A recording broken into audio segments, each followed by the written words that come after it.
नाजरीन अस्सलाम वालेकुम। IND टुडे न्यूज़ में आपका खैर मकदम करते हैं। आइए देखते हैं ये तफसीलात।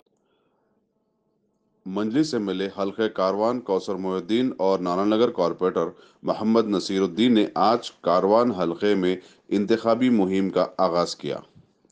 हकीमपेट इलाके से ये मुहिम शुरू की गई है, जिसमें कारवान कॉरपोरेटर M राजेंद्र यादव के अलावा कारवान हल्के के नुमाइंदा कॉरपोरेटर्स और पार्टी कारकुनान मौजूद थे।